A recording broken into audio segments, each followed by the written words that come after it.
আজকে আমরা চলে এসেছি আরেকটি দারুণ গাণিতিক সমস্যা নিয়ে। কি বলা আছে, একটি রাইফেল থেকে 1 কিলোমিটার/সেকেন্ড বেগে 15 গ্রাম ভরের একটি বুলেট এক টুকরা কাঠের মধ্যে 4.5 সেন্টিমিটার প্রবেশ করে থেমে গেল। বোঝাই যাচ্ছে এটা আমাদের তৃতীয় অধ্যায় বা বল থেকে প্রশ্নটা করেছে। তাহলে আমরা দেখি গ নাম্বারে আমাদের প্রয়োগ অংশে 3 মার্কের জন্য কি প্রশ্ন এলো। এখানে রাইফেলটির ভর 15 কেজি হলে এর পশ্চাৎ বেগ কত? আমাদের পশ্চাৎ বেগ জানতে চেয়েছে। আমরা ভরবেগের সংরক্ষণশীলতা সূত্র থেকে এই পশ্চাৎ বেগ নির্ণয়ের সূত্র পেয়ে গিয়েছিলাম। খুবই সহজ একটা ম্যাথ। আমাদের এখানে কি কি দেওয়া আছে যদি আমরা দেখি, এখানে আমাদের স্মল এম বুলেটের ভর কত? 15 গ্রাম। তাহলে এটাকে লিখতে পারি কি 0.015 কেজি। আমরা এসআই এককে কনভার্ট করে নিলাম।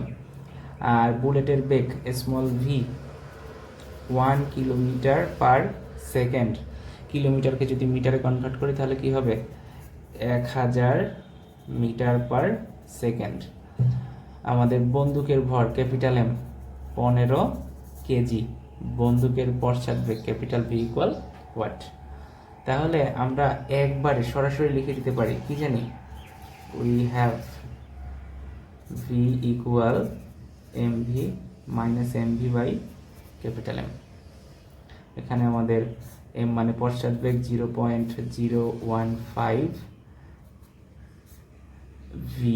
এখানে এম মানে আমাদের বুলেটের ভর, ভি মানে হলো বুলেটের বেগ, আর ক্যাপিটাল এম মানে বন্দুকের ভর। তাহলে এখানে আমাদের কি থাকবে?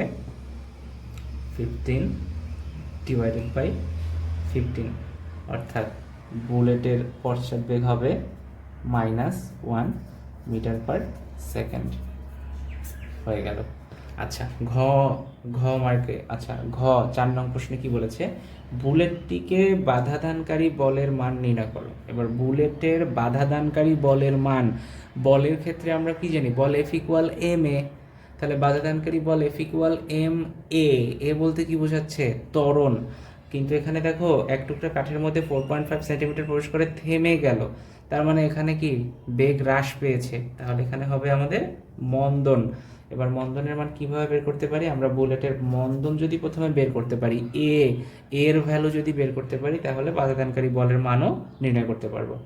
তাহলে আমাদের এখানে কি কি ভ্যালু দেওয়া আছে দেখো। সময় তো দেয়া নাই, অতিক্রান্ত দূরত্ব দেওয়া আছে। একটি রাইফেল থেকে এত বেগে বুলেট নির্গত হয়েছে, তাহলে এখানে আদি বেগ ইউ ইকুয়াল আমরা অলরেডি বের করে ফেলেছিলাম 1000 মিটার/সেকেন্ড। এবং এটি যেহেতু থেমে গিয়েছে, দেখো এত সেন্টিমিটার প্রবেশ করার পর থেমে গেল, তার মানে থেমে গেলে শেষ বেগ হবে 0। অতিক্রান্ত দূরত্ব ছিল 4.5 সেন্টিমিটার। মিটারে কনভার্ট করলে কি হবে? 0.045 মিটার। আমরা জানি কি 1 মিটার সমান 100 সেন্টিমিটার। 100 দিয়ে ভাগ করো। এই হলো অতিক্রান্ত দূরত্ব। আমাদের ত্বরণ বা মন্দন যে এর ভ্যালু বের করব। তাহলে আমরা এখানে কি জানি? আমাদের সূত্র কি জানা আছে? সরাসরিও লিখতে পারো, অথবা তুমি চাইলে প্রয়োজনে একটি লাইন এখানে প্রথমে এভাবে লিখেও করতে পারো, ভি স্কোয়ার ইকুয়াল এ স্কোয়ার প্লাস 2as। তাহলে এখানে আমাদের এ এর ভ্যালু কি আসবে?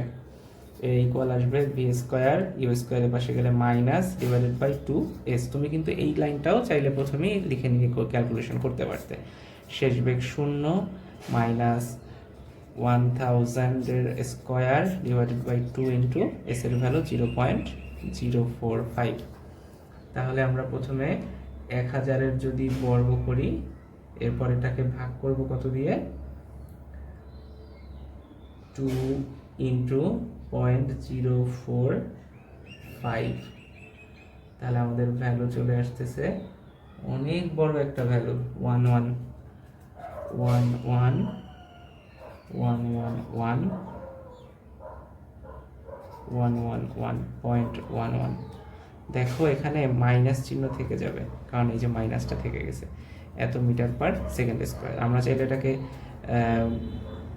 যদি এক্সপ্রেস করি, আমরা যদি আমরা এটাকে প্রিফিক্সের মাধ্যমে বা উপসর্গের মাধ্যমে প্রকাশ করি, -1.1 ইন্টু দেখো 1 2 3 4 5 6 7 into 10⁻⁷ metre per second square. যেহেতু আমরা এটাকে 1 2 3 4 5 6 7 ঘর ছোট করলাম, 1.1 লিখলাম, 10⁻⁻7, 10⁻7 হয়ে গেল, 7 ঘর বড় করে দিলাম। আচ্ছা, এবার আমাদের কি দরকার? আমাদের দরকার বাধাদানকারী বল। এখানে আমরা ভর আগেই জানি, দেখো এখানে আমরা ভর আগেই বের করে ফেলেছি, 0.015 কেজি মাত্র ত্বরণ বের করলাম। সুতরাং বাধাদানকারী বল, বাধাদানকারী বল, বাধাদানকারী বল কি হবে? F equal M A. তাহলে এখানে এম এর ভ্যালু কত?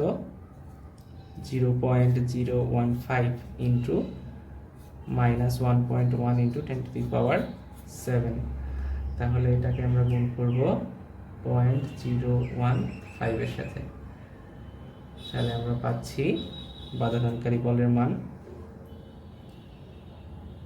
-1.67 ইন্টু 10⁻⁵